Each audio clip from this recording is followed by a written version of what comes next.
Okay, so again, I'm Dr. Rachel Piechowiak, and I work at prostate centers with Loudoun Medical Group in Reston, Virginia. Okay, so sorry about that. All right, so I'm just going to start with some background about what BPH is. Some of you might be wondering what that even stands for. So it stands for benign prostatic hyperplasia, and it is basically a benign enlargement of the prostate gland. And as men get older, the prostate becomes larger. And what ends up happening is you end up with a whole array of potential bothersome urinary symptoms that can be broken down into either irritative type symptoms, and that is basically frequency. So frequent bathroom trips, urgency, where you'll be fine, and then all of a sudden you are suddenly have to go to the bathroom right then and there, or you're going to have an accident. Nocturia, which means getting up in the middle of the night to go to the bathroom, and some people, unfortunately, can be doing this every hour and really have negative impact on their sleep. Something called urge incontinence. So that is when you have the sudden urge to urinate, and unfortunately, you might have a small accident. And then there's another set of symptoms related to BPH that are more obstructive, or related to the fact that the prostate is obstructing your outlet, your urethra, or the outlet for urine to come out of your bladder and into the toilet. And so a lot of those symptoms include weak stream, having trouble starting your stream going, having to strain or having to sit while you urinate, dribbling, having a stream that's interrupted, not being able to completely empty your bladder, having something called overflow incontinence, meaning your bladder is completely full, you're not really emptying, and so just periodically through the day, you're unfortunately spilling urine as your day goes on. And then you're just chronically holding on to urine in your bladder because it's never completely emptying. And so when you have BPH, or an enlarged prostate gland, there's really two components at play. There's something called a static component, which is really the enlargement of the prostate, and it's the prostate basically surrounds your urethra, and so as it gets larger and larger, it's essentially choking off the urethra and preventing you from completely emptying your bladder. And then there's something called a dynamic component, which is related to as your bladder gets overworked and your urethra is overworked trying to push urine out, the smooth muscle becomes basically hyperactive and has an abnormal increased tone. And so it's always kind of contracting and further decreasing the tone of your urethra and making it harder to urinate. So this is a huge problem, and if you live long enough, you're probably going to end up having this problem. So it affects currently 20 million men in the country have this problem. Half of men over 50 have the problem, and then if you live to 80, almost 80% have BPH. And it is a very tremendous cost to our healthcare system. And unfortunately, most men avoid treatment because they believe it's a natural function of age to not urinate as well, because it's so common. They know their fathers had it, their uncles, and everybody thinks it's natural. It's not natural. It's common, but it's not natural. And a lot of people avoid treatment for fear of complications and side effects. So that's unfortunately, a lot of people just suffer through. So there's plenty of treatment options. These are just some. There's plenty others that come and go out of style, but the gold standard is something called TURP, which stands for transurethral resection of the prostate. And here's kind of an example of that procedure, like a pictorial of that. So this procedure works very well. It is a surgical resection of the tissue that's blocking the urethra. And every really procedure is basically held to this standard. It's a fantastic option. However, there are side effects, and these are some of the things that men are scared of and tend to avoid. And so things like retrograde ejaculation, which is ejaculating backwards into the bladder, potential bleeding. There's other potential side effects that kind of might deter some people who might want to go for something a little bit less invasive. This here is an example of something called Rezūm, which is basically a steam treatment that can shrink some of the prostatic tissue.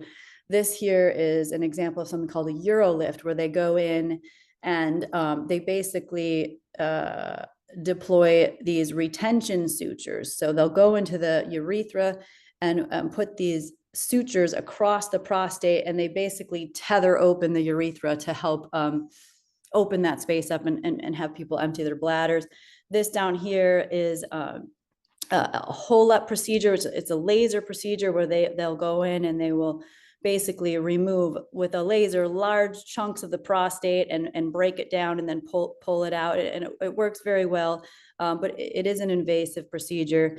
And then, of course, we have, aquablation, which I'll get to, but you can almost equate that to power washing the periprostatic tissue out of the way. It's very high pressure water that removes tissue. And then, of course, there's prostate artery embolization, which I'm really going to be focusing on for this talk because that's what I specialize in doing. So again, Urolift, here's an example here. PAE is the acronym for prostate artery embolization, which I will get further into shortly. Rezūm, and then aquablation. I have some videos here that kind of better depict what I'm talking about. So this is the Urolift procedure. So you can see here where they will go into the urethra, and then they'll inject this suture that goes to the outside of the prostate gland. And then there's a retention of that suture. They'll deploy the inside, and it kind of pulls that urethral opening open. Okay. And then here, this is the Rezūm procedure, which is a steam-based procedure, and the steam actually kills the prostatic tissue. So they'll go in again into to the urethra and inject this high temperature steam, and that will basically kill the cells, and the cells will shrink down over a period of weeks to months. So it's a slow resorptive process, which is actually kind of similar to PAE, which I will get back to. This here is just showing the beginning of this aquablation procedure. So aquablation is what I was talking about, this pressure washer, kind of high pressure water resection of tissue. So that they'll go through the urethra, and then you can see that they'll use this very, very high pressure water, and that will actually get rid of the tissue around the urethra.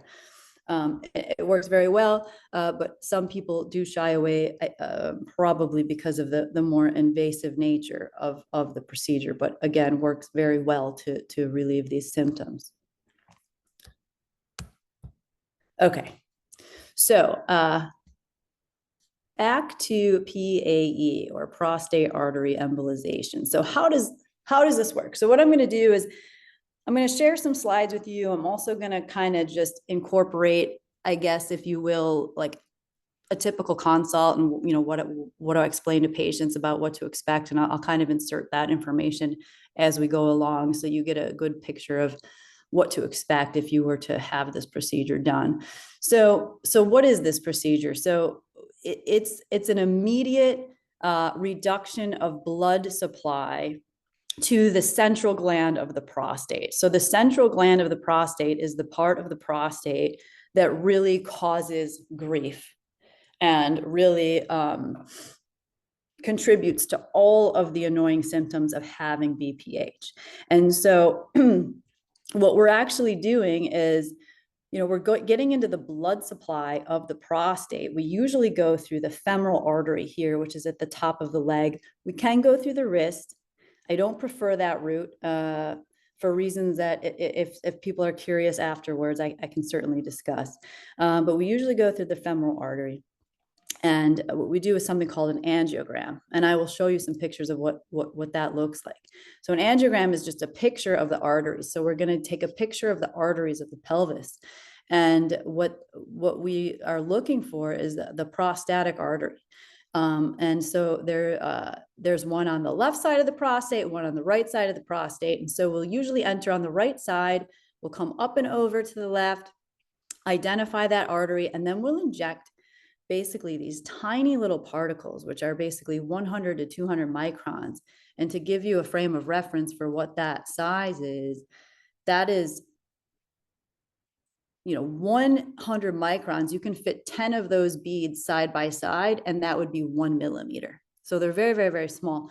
And so what we do is we inject these beads, and these beads will travel deep into the gland where the arteries get smaller and smaller and smaller. And these basically act like tiny little plugs that plug up the blood supply to the prostate. And essentially what we're doing is we're starving the gland of blood supply. And so a couple things happen here. So because it's being starved of its blood supply, it can no longer grow. In fact, it's almost like putting the prostate on a diet. It's going to shrink down because it's not getting the nutrients that it needs.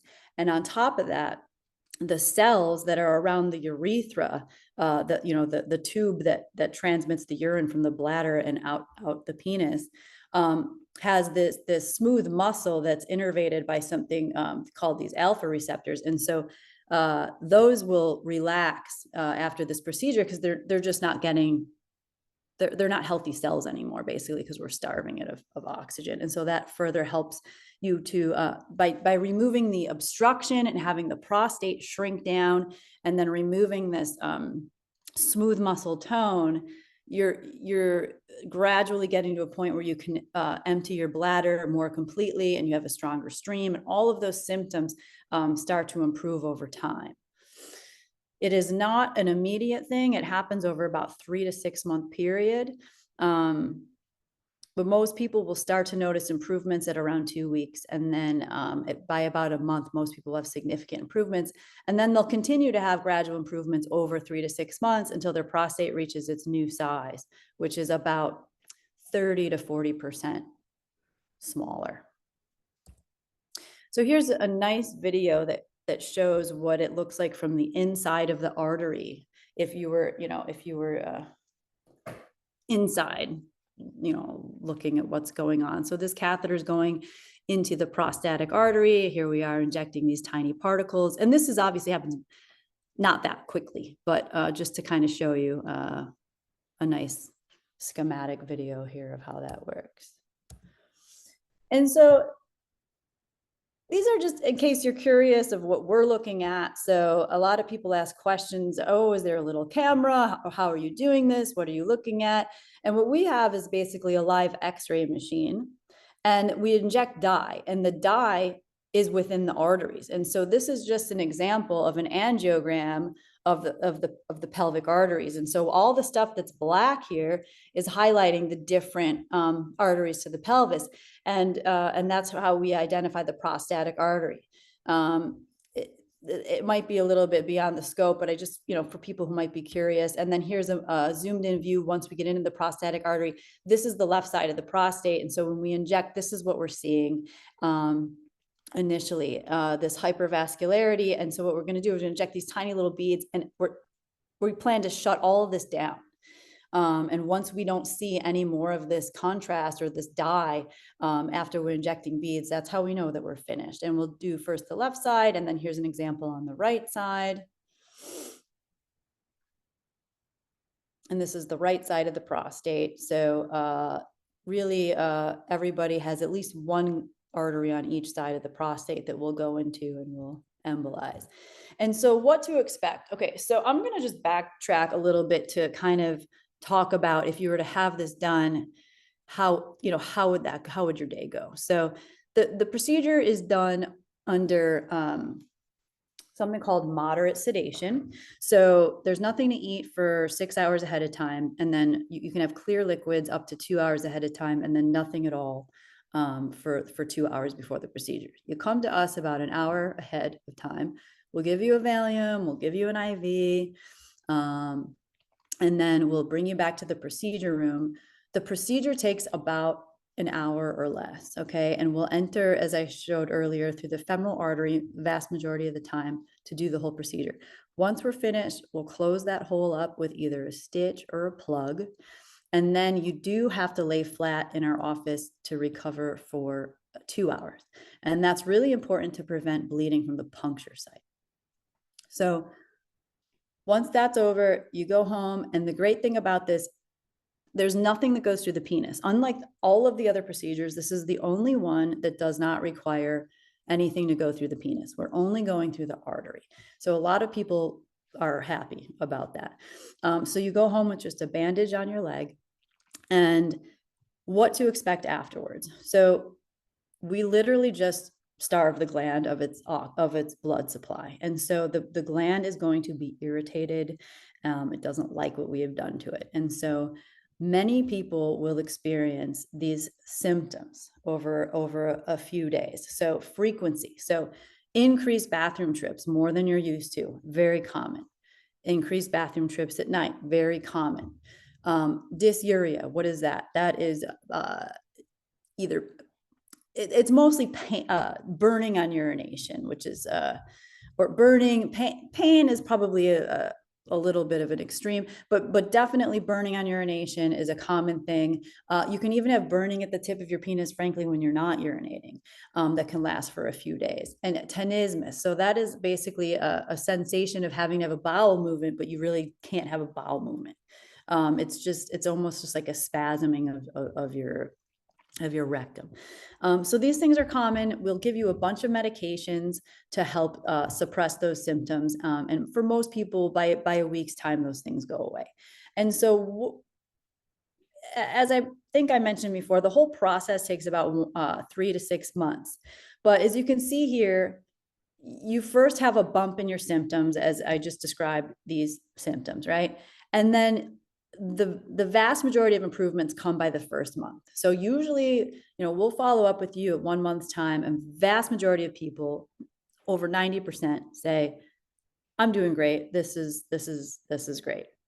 Some people it takes a little bit longer, but that's kind of a general expectation. And then the subsequent 3 to 6 months are more gradual changes. But by 6 months' time, your prostate has reached its new normal, if you will, and it is about 30 to 40% smaller.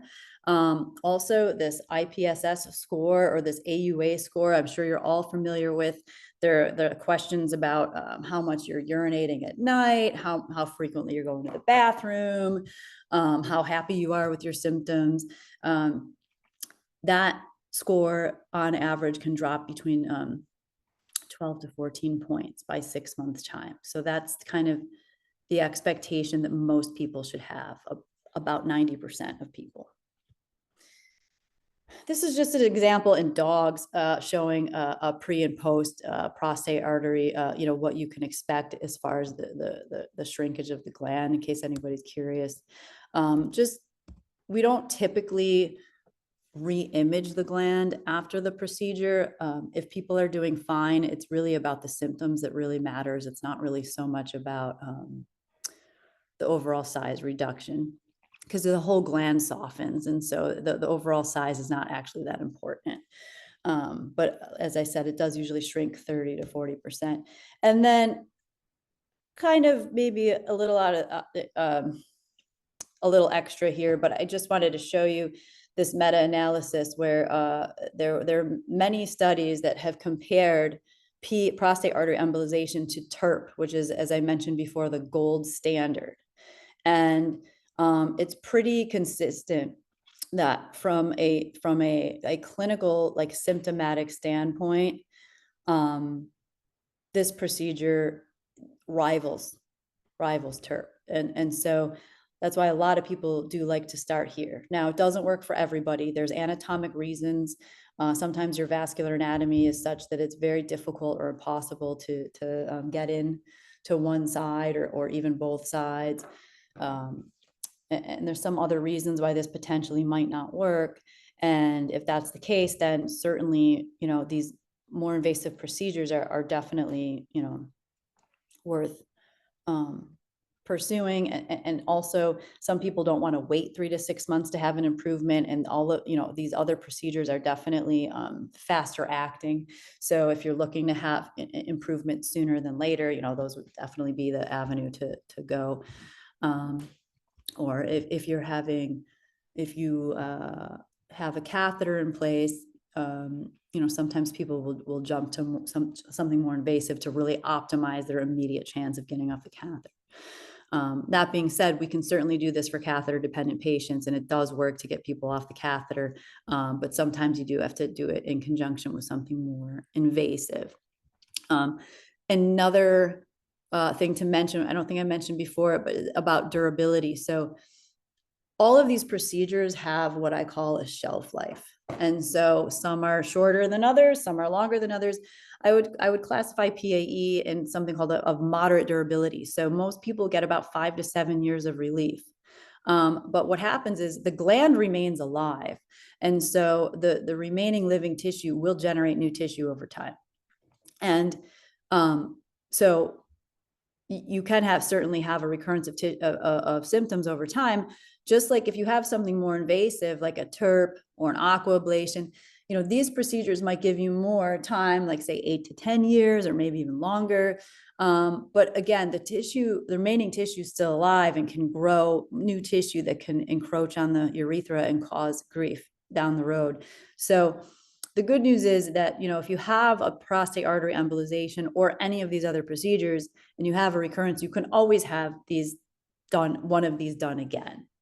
Also, PAE is shown to have no effect on erectile function. There might be some literature out there that might suggest otherwise, but the well-performed studies and in our experience show that there's no effect on erectile function or ejaculatory function. So some of these procedures can cause that retrograde ejaculation, where you can ejaculate backwards into the bladder instead of out, which can be frustrating for many men, or just annoying in general. People don't like it. So PAE and that Urolift procedure are two procedures where you don't have to really worry about that happening. And I think that's basically everything that I think is important to talk about for this procedure. So I guess what I'll do now is open up for any questions that people might have.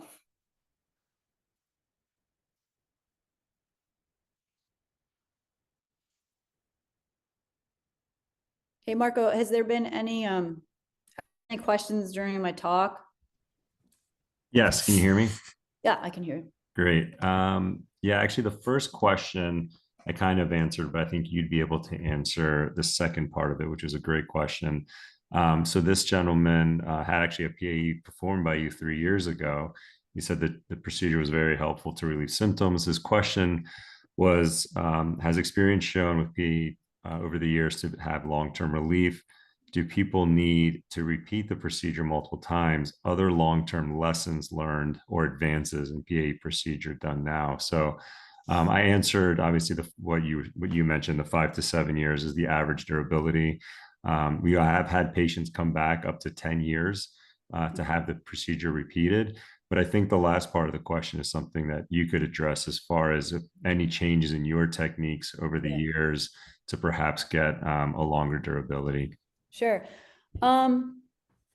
So certainly, the more you do, the better you are, right? So 3 years ago, since then I've done probably several hundred procedures. And so I think with each procedure, you're learning, whether you're consciously learning or not, your muscle memory and all those things get better. And so one of the things I've changed from 3 years ago, and this is up for debate among our IR colleagues, is the size of the particles used. And so probably when I embolized you, I probably used the 200 micron particles. But what I found over time, I think the smaller particles work better. I don't know if that's going to translate into longer durability or not, but I do think it might translate into a higher rate of success. And so I think really what it comes, as far as the technique of the procedure, myself and my colleagues in the other prostate centers, I mean, we share a lot of information about, challenging cases, tricks, and things like that. And so I think that we're we're on the cutting edge of, you know, perfecting this technique, if you will. I'm not really sure how much better or faster we can get. So I think what it comes down to is you can have this done as many times as needed if it works. And you know, I've been doing this since 2017. I've never done anybody more than twice, but I think that's a function of time. I might end up having somebody come back for a third time. There's no upper limit. But I think really what the limit is if we do it, you know, and I've seen repeats where I go back and there's not as much tissue to embolize. And so there probably is a point where this may not work anymore, but we keep doing it until it doesn't work. And that's when we would move on to something, you know, something else. I hope that answers your question. Yeah, I think that's a great answer. So here's a few more questions that have started coming in that I have not answered yet. So the first one's another good question. How do you handle IV contrast allergy? Okay, so, well, first of all, we break that down into severity. So if it's just hives, then we'll one of two things. We'll either give Benadryl and steroids the day of the procedure, or sometimes we'll pre-treat ahead of time. We'll call in a steroid. Basically, it's a 3-dose steroids at 13 hours, 7 hours, and 1 hour before, 50 milligrams of prednisone, and we'll give Benadryl right before the procedure. If it is more serious than hives, like lip or tongue swelling, shortness of breath, anaphylaxis, unfortunately, that's not something that we should be doing in an outpatient center. And I would argue shouldn't probably be doing it even in a hospital setting, because the steroids and the Benadryl don't really prevent anaphylactic reactions from happening. I've been in practice for about 12 years, and I've had a small handful of contrast reactions. Thankfully, none of them have been anaphylactic. Mostly just delayed kind of contract reactions that respond well to Benadryl and steroids. And everybody I've pre-treated has been fine, but there's been a couple of patients where I just did not feel comfortable treating in my office. Great. So for the next question, how long following the procedure before you can return to normal physical activity? So normal physical activity definitely means different things to different people. I have a lot of patients who are very, very active people. And so what I tell patients is, I guess, a little different from what we have on our discharge instructions. But basically, I tell patients no heavy lifting, which is not more than 10 or 15 pounds, no strenuous exercise for 5 days for sure. From days 6 to 10, because I know some of these people, it's like torture to go this long without, you know, going back to their workouts and stuff. I tell them to gradually get back into their routines. So I don't want you to go from 0 to 100 on day 6. I've had patients do that, and they regret it, because it's not necessarily dangerous, but it can just re-trigger the inflammation and give you a prolonged course of side effects. So you really just kind of want to listen to your body, take it easy the subsequent 5 days. Usually by day 10, you're good. You don't want to fly during those like 7 to 10 days, mostly because of the frequency and the urgency, and having to deal with frequent bathroom trips on the plane. Sexual activity during that time can be painful. Ejaculation can be painful. So you do want to give that at least 7 to 10 days. So that's usually what I tell patients. Great. So after the PAE procedure, is a catheter needed initially for urinating? No. They used to, and maybe in hospitals they do that, or back in the day they might have done that a lot more. But the only time that we will place a catheter prior to the procedure is if somebody has been in urinary retention and they just got off their catheter within like 45 days. I will recommend it, just because they might be at a higher risk of going back into urinary retention. But even with that recommendation, a lot of patients decline and they say they'll take their chances, and most often they still don't go into retention. So Needing a catheter afterwards would only happen if somebody couldn't urinate, before they left the office. And I think I've had one patient out of like over 1,000 that's happened to. So that's not a common thing, but that would be one reason to place a catheter before somebody goes home. It's pretty much the only reason why. Urinary retention can be an issue after this procedure, but it's exceedingly rare. Like, I would say less than 0.5% of the time people will go into urinary retention after this. It does happen, but it's very, very uncommon. And it usually, if it does happen, it usually happens sometime within the first few days. Great. So next question, this patient had a TURP and mentioned that his prostate is still enlarged, about 50 millimeters. Would it make sense to decrease the size of my prostate by having a PAE now, or wait until I start having issues with urination in the future? So we don't really use size alone as a reason to do any of these procedures.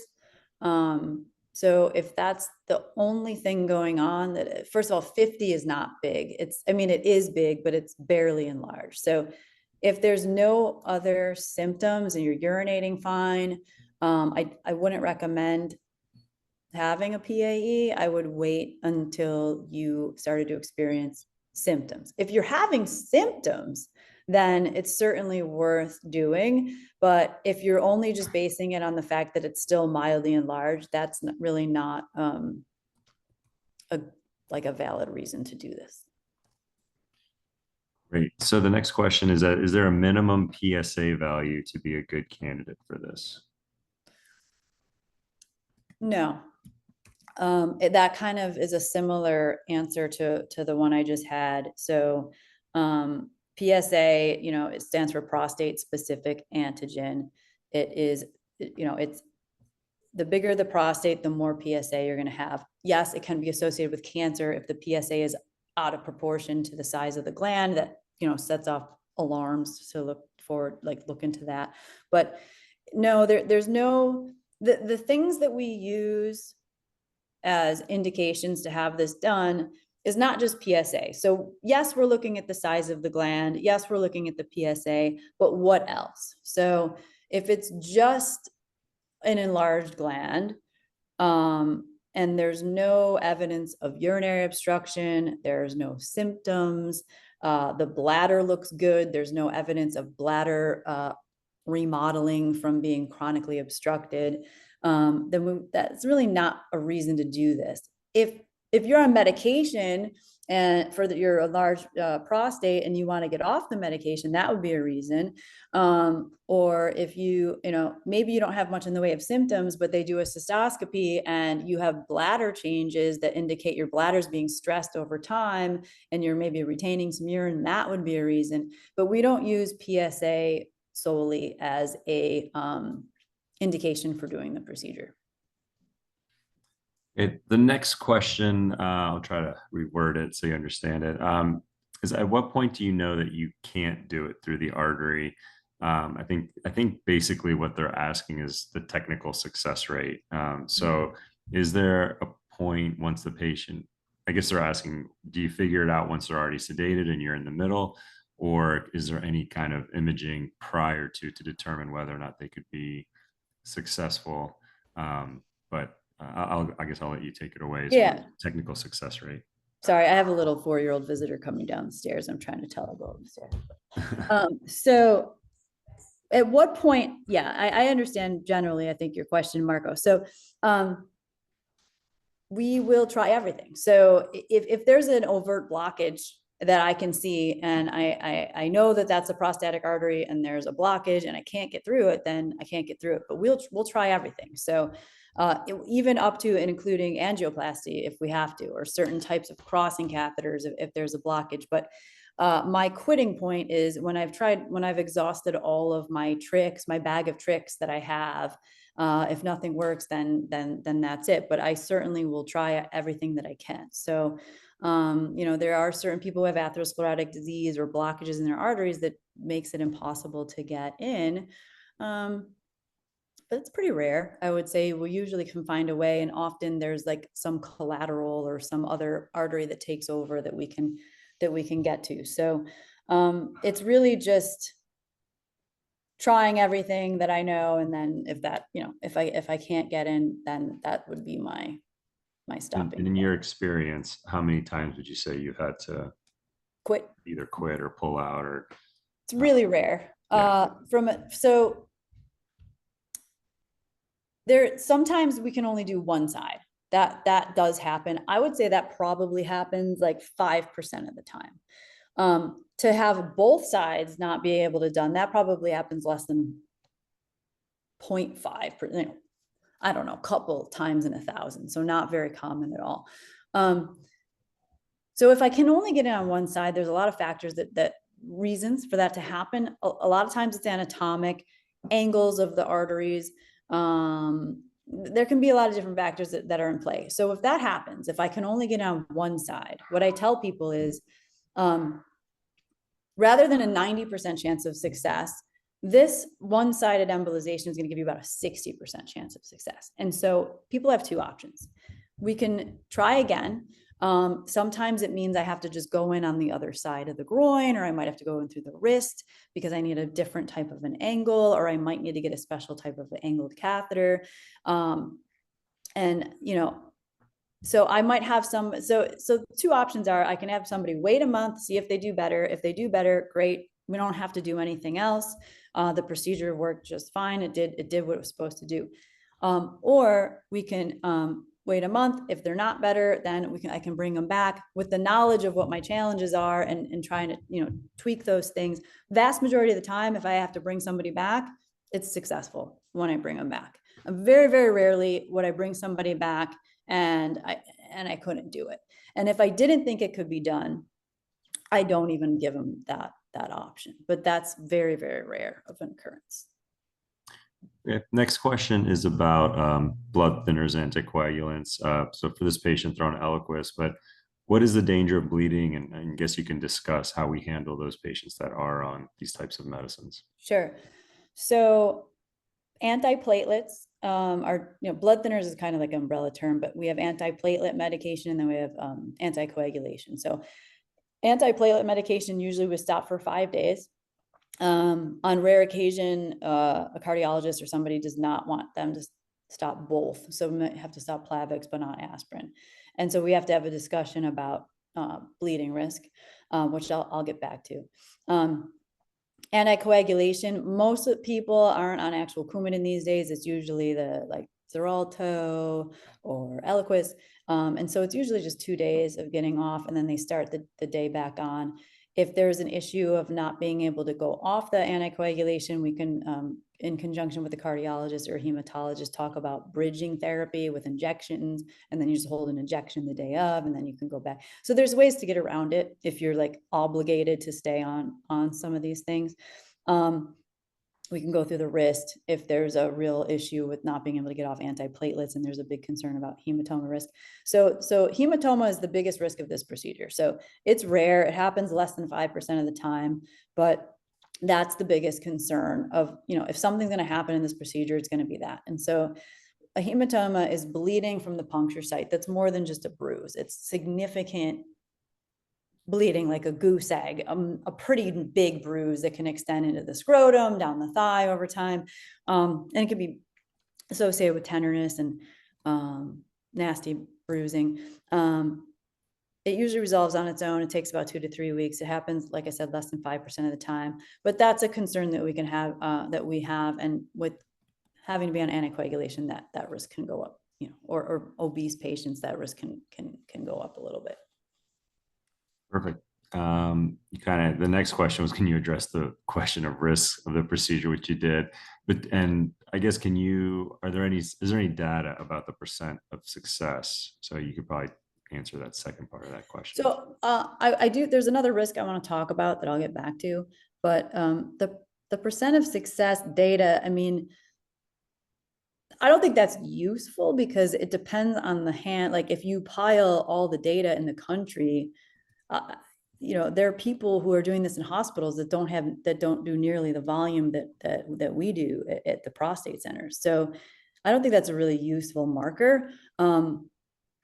I've treated over 1,000 patients and it's over 90% effective. So, and that is pretty reproducible in with my colleagues who work at other prostate centers, IR centers across the country who are primarily doing this procedure. So you might find, if you Google it, you might find 75%, 80%. But again, those are all comers, people who don't have a whole lot of experience in doing this. But for the people who do this all the time, it's over 90% effective. So that's as far as my, opinion on data. As far as risk, there's one other thing that I tell patients. Not all my colleagues mention this, but I find this very important. I tell everybody in consult, is the risk of, it's a very, very low risk complication, but I think it's important for everybody to know about. And it's related to something called non-target embolization. So that's when particles go to nearby structures. Bladder, rectum, seminal vesicles, penis. Those are the nearby structures where these particles can go. And in fact, they go there. They do go there every time. Some will go, we can't control where 100% of these particles go. And so this non-target happens. The vast majority of the time, it's clinically irrelevant. There's no problem with it. But on rare occasion, it can cause a problem. And the biggest potential issue with this, or the most dramatic, concerning, upsetting, unwanted, is if this happens at the tip of the penis. The skin can ulcerate, and that can be a painful process that takes 4 to 6 weeks to heal. And it's very, very rare. It happens less than 1 in 500 cases. In my experience, luckily, out of 1,000 cases, it has happened one time. So it's quite rare. But I always tell my patients this, because as rare as it is, I would just never want anybody blindsided by that risk. Great. For patients taking tamsulosin before PAE, do they still need it after a PAE procedure? That's a great question. And it's really important that everybody understands this. The goal is to get off the medication, but you can't do it too soon. So we tell all our patients to stay on their prostate medications for 4 months. So what happens is we'll do the procedure, we'll follow up at 1 month, and then they'll follow up with their urologist at 4 months. So the whole process of the shrinking takes about 3 to 6 months, and you really want to give your prostate all of the support that it can get as it's shrinking down to its new, smaller size. I've had patients have this done. A couple weeks later, they're doing great. They decide on their own to stop the medication. And what happens is their symptoms come raging back, and they are upset. They say it didn't work. And it's really not that. What you want to do is you want to keep everything else the same when you do this and give it the time to shrink down. And then after about 4 months, if you're good and you're happy with your results, then we can take you off the medication. Great. So the next 2 questions I'll kind of combine. It's both about insurance covered. So do most insurance plans cover PAE, or is it considered experimental? And then obviously the next question, was it covered by Medicare? So yes, it's covered by Medicare. If you don't have a secondary though, you can be responsible for 20%, which can be pricey. So Medicare plus a secondary is your best bet. The vast majority of insurance companies now cover it. It's been an uphill battle, but it's also been 13 years of doing this. And so it's very, very rare that I don't get coverage. Usually if that happens, it's some kind of like out of state plan. And it's usually, I hate to say it, but it's usually Anthem that I personally have trouble with. Other people in other parts of the country might have a different, insurance company that they have trouble with, but it's very rare. It's very, very rare that I have a problem with coverage. And if there is a problem, you would know about it ahead of time, because we have somebody dedicated to getting authorization. So if there's an issue, we need to do like something called a peer-to-peer, where I have to talk to one of my peers in the insurance company to try to argue for a case. Patients are aware of, what we're up against. And so nobody's going to be like blindsided with, thinking they're covered, and then they come in, have it done, and they're not. Yep. Great. for the second part of that question is experimental. I'll kind of add Oh, that yeah. something that's a big landmark that happened this past fall was the American Urologic Association actually added PAE as a viable treatment option for BPH. So that was very significant for a subspecialty like urology to accept another subspecialty like interventional radiology to treat their essentially their disease state. So that has really gone a long way to obviously prove that this is not an experimental procedure. And as Dr. Piechowiak mentioned, it's been around for over 13 years, and there's actually more level 1 clinical evidence supporting PAE than there is for a lot of the other procedures that are out there that urologists do. So it's a very safe and well-studied procedure. Thanks, Uh, Marco. yeah. Um, what about if a patient is on steroids for treating, RA or some other conditions? So that comes up from time to time. I often, well, we prescribe a Medrol dose pack after the procedure to help with the inflammation, along with some other medications like high dose ibuprofen and some other things. So if somebody's baseline taking their steroids chronically over a period of time and their body's used to that level of steroid, I usually will still give the Medrol dose pack. There's no, being on steroids is not contraindicated to do this, but sometimes, it might influence my decision on whether or not I give the extra steroid dose pack or not. All right. Well, I think that actually concludes the questions. So we really thank everyone for joining us tonight. We will have this webinar recorded. This has been recorded, so we'll probably post it on the Urology Group's website, as well as if anybody wants a copy of it, we can have that sent to you, a link to you as well. But if there are any further questions, that will conclude the webinar this evening. Thank you very much, Dr. Piechowiak.